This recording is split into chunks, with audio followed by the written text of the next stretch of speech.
I'm SP from the GonnaGeek.com show, a weekly geek news podcast that is part of the GonnaGeek.com network. Just like the show you're checking out now.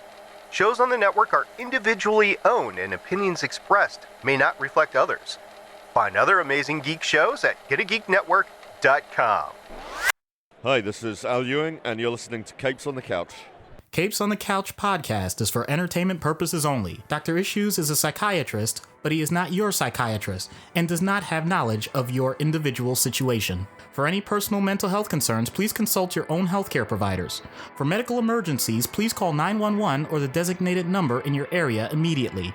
Remember that you are not alone and help is out there.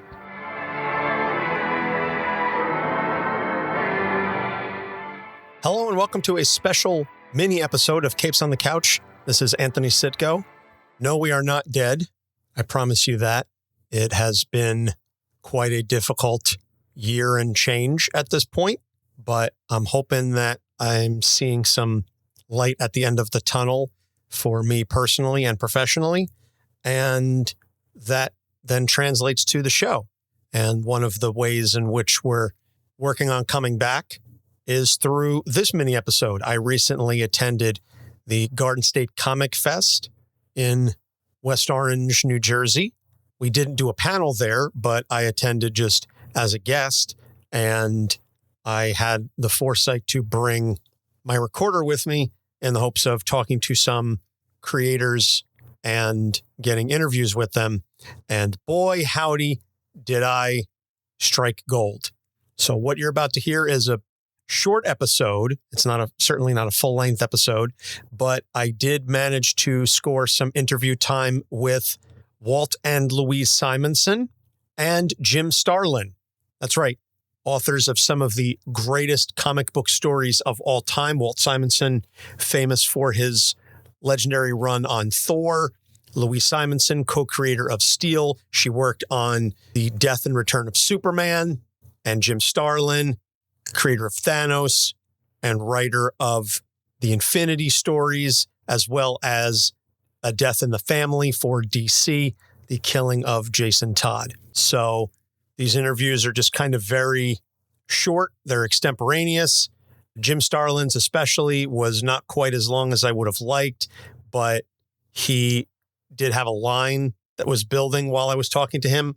So I didn't want to deprive him of the opportunity to meet with his fans. The Simonsons told me to come back towards the end of the show, so I got them literally as things were wrapping up. And in fact, in Walt's interview, you can hear somebody yell over megaphone, like, it's time to go, time to wrap it up, because I was there at closing time. But they were all very gracious and very kind to answer my questions. I tried not to fanboy too hard, although you will notice that I intro each of them as the legendary writer, followed by their name, but they're all legends. All three of them have a comic resume that I would put up against anybody. So they are legends and they deserve to be introduced as such. So, as I said, this is a short episode. We are working on coming back with regular episodes, regular full episodes. We actually have one in the can that we recorded months ago for Shadow Man. Unfortunately, we've not been able to find a black man from New Orleans to play Shadow Man in the skit, but we literally have the rest of the episode recorded. So if you know anybody that can play that role, please shoot us a message on social media or send us an email at capesonthecouch@gmail.com. And similarly, if you happen to know a Kenyan woman to play Storm, particularly a Kenyan woman who would like to come on and talk to us about Storm, that is another area where we've kind of hit a bottleneck on moving forward with that episode. We've got it written. We just need somebody to actually play Aurora. So just throwing that out there. If you happen to know of anybody that can fit those parameters, those requirements, that would be greatly appreciated. Other than that, it's great just to be able to talk to you briefly for just this little intro. I do miss you folks. I sincerely do. This is one of the things in my life that brings me joy. And at this point in my life, I could use all the help I can get. Unfortunately, for me, as much as the show brings me joy, it does not bring me money. And that unfortunately needs to be where my priorities are until such time as my financial situation improves. So it's unfortunate, but we live in a capitalist society, for better or worse, mostly worse. And I got to put food on my kid's table somehow. But I promise you that we're working on figuring out how to come back much more regularly, much more consistently. I do chat with Doc regularly. I know I've been lacking on social media. Apologies again. It's just about time and in the headspace. It's very hard to talk about how to take care of your mental health when you don't have any. And so I feel very hypocritical in saying, oh yeah, you need to take care of your mental health, but not me. You folks need to take care of your mental health, but me, I'll survive. I apologize for the ramble. I didn't mean for this to turn into a bit of a confessional, but then again, if you've been a fan of the show for as long as you have, you know I can certainly, ramble, for lack of a better term. So all that being said, please follow us on the socials. We're on Threads, Blue Sky, Instagram, Facebook, and TikTok. We did delete the Twitter/X account, and follow us, even though we haven't been super active. I've been kind of active on Threads. I'm much more active there on my personal account, but we will be coming back to you hopefully soon. We've got some panel applications out there we're waiting to hear back on.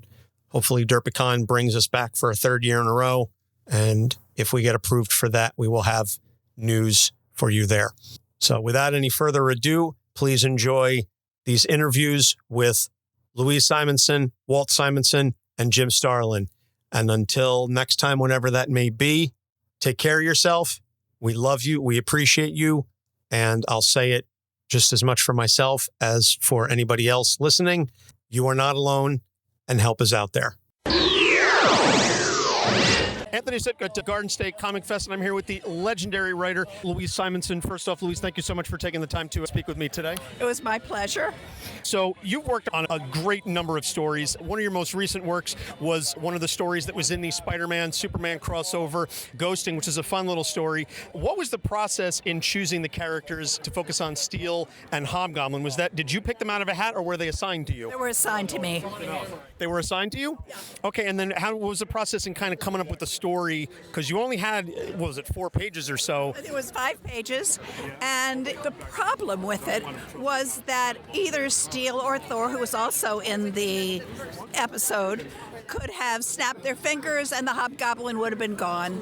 He wasn't exactly a major kind of guy with bap with a hammer and bye-bye Hobgoblin, whatever. So we had to come up with a story that made sense. That was the main challenge for that particular story, to make it fun and make it make sense, that the character was a threat in any way. And that's what I was going to ask is, how do you write a complete story in so few pages? I imagine that's a very different mindset for writing when you've got 20 plus pages versus only about 5, as you say. What's the thought process like is to cram a complete story from beginning, middle, and end in a tight space?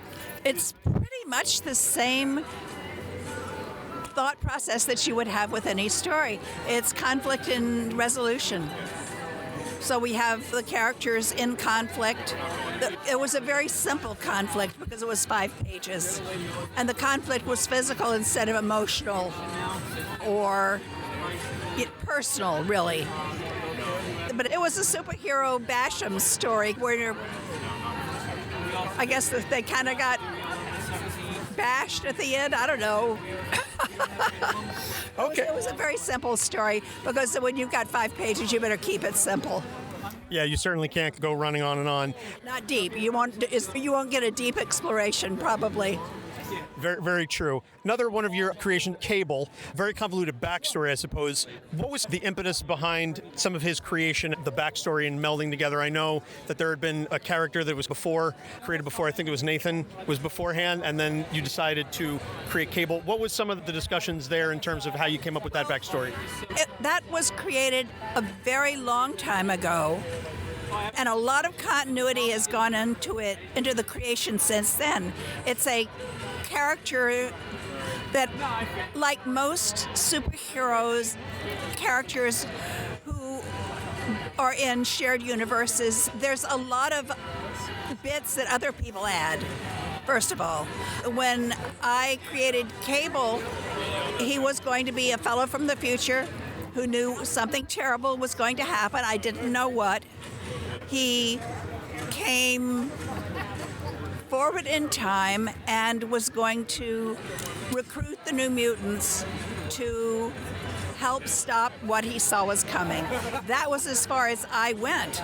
The whole thing with Nathan taking the son of Jean Grey and Scott, more or less, Maddie and Scott, he was a completely separate character with not a linked origin. However, somebody, Jim Lee, maybe it was Chris, whoever, somebody came up with the idea of linking them, and it was brilliant. I wish I'd thought of it. So that was a really good addition. And then then somebody else did a whole a whole history of Cable in the past, or the future. I guess the future is his, but whatever. It's very confusing. And it's a big timey-wimey ball. Yeah, it is. It was just bits and pieces that have been added on by other people over 40 years. It's been a long time. So another comic story that you worked on was the death of Superman, and you were one of the co-creators of Steel, who we just referenced. What was the thought process like in creating John Henry Irons as one of the new Supermen after the death of Clark Kent? What was that process like? At the time, we had killed Superman. This is the whole Superman team now, because this is another universe that was a shared universe.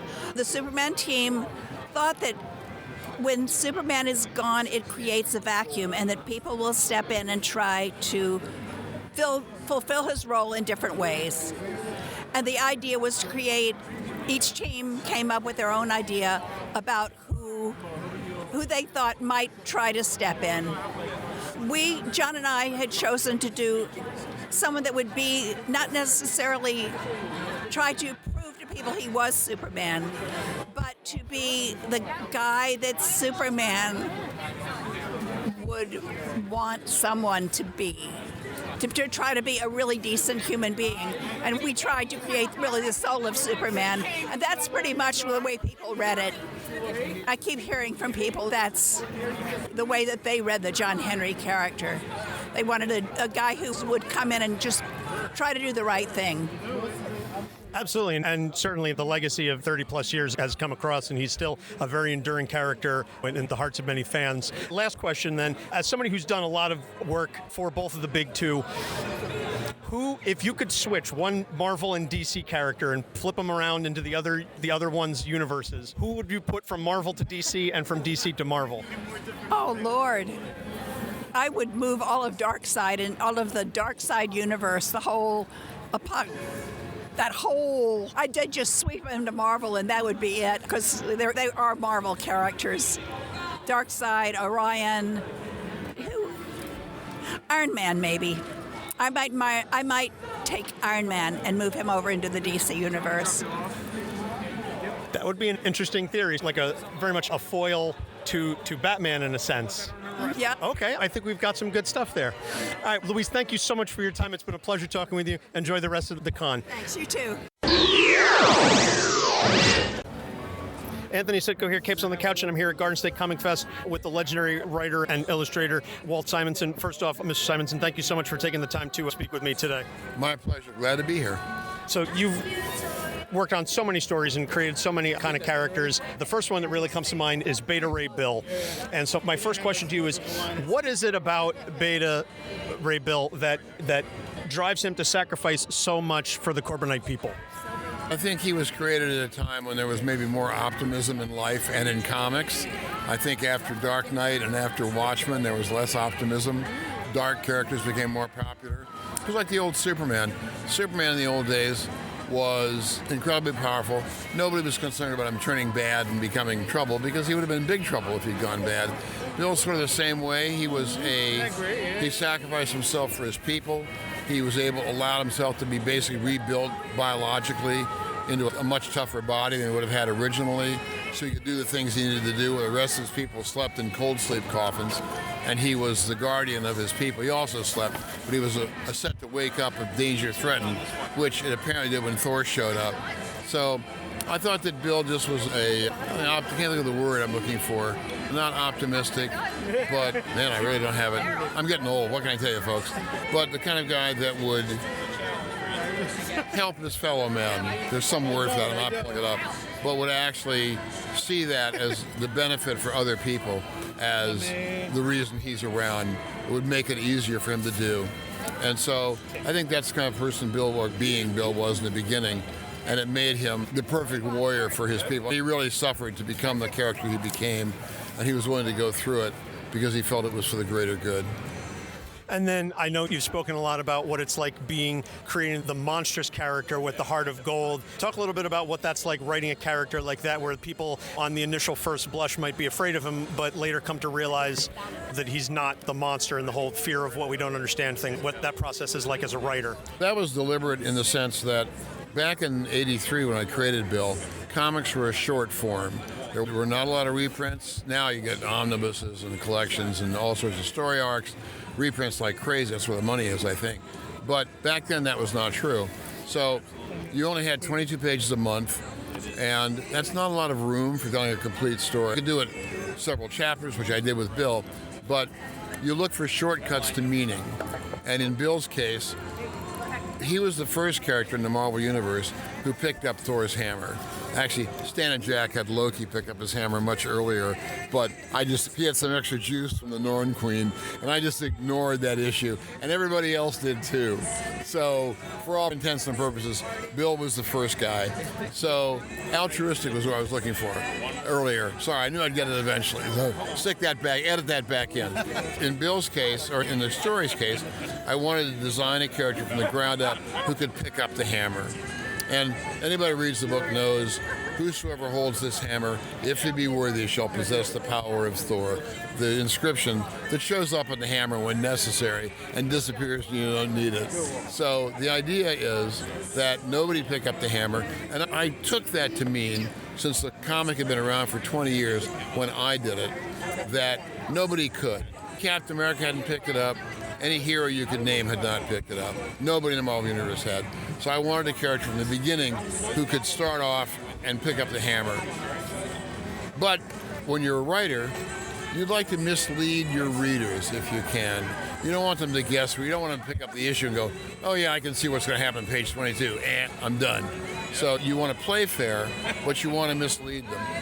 In comics back then, mostly bad guys were either infernally handsome or desperately ugly, and that made them bad guys. Good guys were handsome guys. And so, in Bill's case, I decided to make him look like a monster because I figured that most people, most readers, would see that and assume he was a bad guy. And I'd say, oh my God, Simonson screwed this book up so badly. What doesn't he understand about the inscription? I can't believe it.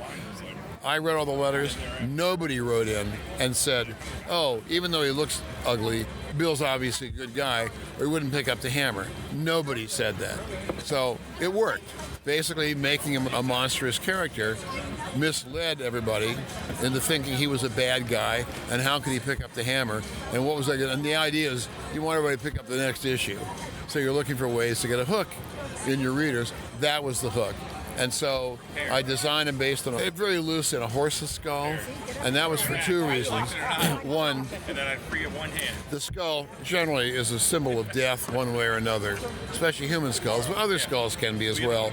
And at the same time, the horse is really a beautiful animal, and the skull is the basis of that beauty in the face. It is the structure on which the beauty is built. So I didn't expect any reader to think that when they saw it, but that's where I'm at on that. I figured it would be both a symbol of death and, in a more subtle sense, a symbol of the structure that makes beauty. So that's why Bill looked like that.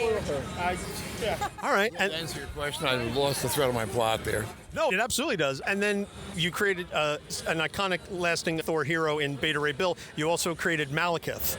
Yep. What is it about Malekith that has endured as long as it has? And then on a meta sense, what is it from a writer's perspective that makes it a really compelling villain? Okay, why he's lasted as long as he has, I have no idea. It's just like you create lots of characters, and most of them disappear quietly, or somebody 20 years later reinvents or remakes a character, repurposes the character, they come back. And mostly, you're doing it right now, in the here and now, in the present. That's where most of my stories, that's how I think of my stories. I don't think of my legacy as a guy doing comics and how will this comic be received in 50 years. I don't care. I will say, I swear to God, I never thought I would see the Thor frog again after turning Thor into a frog. It never crossed my mind after those 3 issues we would ever hear of Thor and frog in the same sentence again. And it wasn't really me, it was Chris Eliopoulos who invented the Throg character. But it's nevertheless based on what I had done. So you don't know. If I'd had to choose any character I'd done, that's the least likely to have ever gone anywhere after that. So as far as Malekith is concerned, I'm just trying to create a really neat guy. I was a big Tolkien fan, a big early Marvel Comics fan, and also I was a big Norse mythology fan. So I wanted to do stuff that had a resemblance to and relationships to Norse mythology. I'm not trying to tell the old stories, because if you want, you can go out to any bookstore in America, now more than ever, and buy books on Norse mythology and read all the stories. So I'm not trying to tie it into that directly where I'm going to tell those stories. But I want to do them as a basis for some of my stories. And so the elves, and especially the dark elves, were attractive to me. I read a lot of stuff about this when I was doing the book. And so I needed an anti-hero, as it were, to lead the elves. The name Malekith, there was a writer named Catherine Briggs who wrote several books about the Celtic fairy faith and fairy stories of England and Scotland and Great Britain and Northern Europe. So I read some of those. There's a story about a girl named Malekith that's in there. I've forgotten the story now, but I like the name. I like the fact that Mal is a root word for evil. And related, kith is related to kith and kin.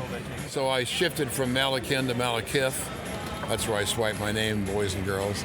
And it seemed like an appropriate name for the character.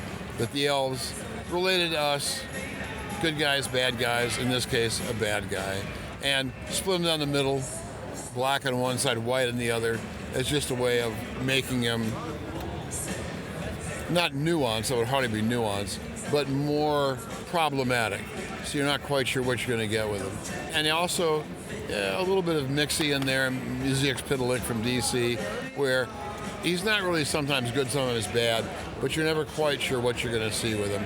He's actually a pretty bad guy, and so I thought that would be fun to do.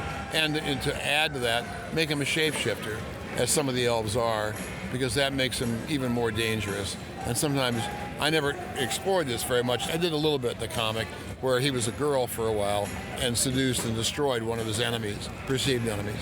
And I didn't have a chance to go more with that. If I'd been in the book longer and he'd come back, I might have revisited that again, because the fact that he's so malleable makes him much more dangerous. And I would like to push that even farther. In a way, he was like my own version of Loki, where one that I created instead of making it. I used Loki plenty, but Malekith was not unrelated to Loki in his approach to life. Interesting. Okay. And then I know we're getting the sign to wrap up here. Last quick question. You've played in both Marvel and DC sandboxes quite a bit. If you could switch a character from Marvel to DC and vice versa, who would you pick and why? I would totally do Darkseid in the Marvel Universe, and I got to do that in the X-Men Teen Titans. I got to draw that book because my wife was the editor, so it was nepotism at its finest. But at the same time, when I walked in while she and Chris were talking about the book, and they hadn't gone, they were just trying to figure out what to do with it. And she said, or somebody said, blah, blah, blah, blah, Darkseid. And I whipped around, if you guys are doing Darkseid, I'm drawing this book. And it turned out to be true. Favorite villain in comics, brilliant creation of Jack Kirby's. And just to be fair, Apocalypse, when Weezy created him along with Butch Guice, he was not supposed to be colored exactly the same as Darkseid in that gray and blue outfit. That's how it came out. So to be fair and to maintain the cosmic balance, I would put Apocalypse over in the DC universe and write a story about him screwing around with the DC characters. Very interesting. For the record, Louise did say that she would bring Darkseid over to Marvel. That was her pick as well. He's their best villain. He's the best villain they've got. Thank you so much, Mr. Simonson, for your time. I really appreciate you speaking to us, and I hope you have a great rest of the con. Good luck sorting all this out. Thank you. Thank you. Hi, Anthony Sitko. We're here at the Garden State Comic Fest, and I'm here with the legendary Jim Starlin. Jim, first off, thank you so much for taking time out of your day to speak with me. My pleasure. So I guess a larger scope question is, death has been such an integral part of so many of the stories that you've written, whether it's Death in the Family, Death of Captain Marvel, Thanos and the Infinity stories. What is it about death that compels you to write it so often, and have your stories helped you process your own feelings about it? I forget the writer's name, but he said that all true stories end in death. Basically, these characters who are doing these life and death adventures, the odds are that you don't win all the time, so that eventually a demise or two has to happen. So basically, I always found that big hole that we call the end of our lives would be something fascinating, especially if you personified it like I did with Mister's death and Thanos. Too bad you did a show on Thanos already, because he's one I could pontificate on his mental deficiencies all night long, having killed his mother and then falling in love with death. Hey, that's a half-hour show all by itself. We did cover that, but to that point, I'd be certainly interested to hear your thoughts on it, because, again, we covered it very early on, but what is it about Thanos that makes him such an iconic character that has transcended beyond just the comic books into, obviously, the live-action MCU movies? What is it about him that makes him such a powerful and iconic villain in your eyes? Jack Kirby once told me that the Hulk was stupidity. The harder you beat on it, the stronger it becomes. So whenever I've tried for the character, I've thought about what he would be. And in Thanos, he's appetite that can never be satisfied. He always succeeds at what he's doing, and then he sabotages himself. How many times during the comic book career did he get infinite power and then either give it away or let it be stolen from him easily? Very interesting. So tying into that then, with the death of Captain Marvel, obviously, it's a very powerful story. I remember distinctly when the first time I read it, I was on a beach and I read it and I was wiping away tears from my eyes by the end of it. It was such a beautiful story. And so much of the story is focused on the characters and their reactions to the news that Marvel is dying. Who did you draw upon in your own experience for the different characters and how they would react to Marvel's death? My own father had passed away from cancer 6 months before or so. And so this was a cheap form of therapy for me. And it was basically, death was on my front door at that point, and so I was examining it and talking to folks and listening to what they said. My brothers, sisters, friends of my father. And so this was a stew that I didn't realize was boiling until they asked me to kill off Captain Marvel, and I didn't turn him in. I came up with 4 different plots where he died heroically in some explosion or sacrifice, and didn't want to do any of them, and finally hit onto the cancer thing and went with that and was much happy with it. So that kind of answered one of my questions, is how that story came about. So it was like an editorial from Marvel that they wanted to kill off Captain Marvel, or was this something that you approached them with? Jim Shooter approached me saying, we don't know what to do with the character anymore now that you're left it. We want to create a female Captain Marvel. And so I cut a deal with him to do the first graphic novel that Marvel did, as long as the third one would be Dreadstar, my own character. I finally had turned in the plot, and from what I'm told, every assistant editor up there hated the story. They all said, "Nix this," and Jim Shooter read it and said, "No, we're going with this," and that's how that one came about. Good on Jim for seeing stuff that maybe a lot of the others didn't, because, like I said, it's become such an iconic story. I see you've got a little bit of a line getting up here, so I just want to say thank you so much, Mr. Starlin, for your time. Appreciate it. All right. Capes on the Couch podcast is for entertainment purposes only. Dr. Issues is a psychiatrist, but he is not your psychiatrist and does not have knowledge of your individual situation. For any personal mental health concerns, please consult your own healthcare providers. For medical emergencies, please call 911 or the designated number in your area immediately. Remember that you are not alone and help is out there.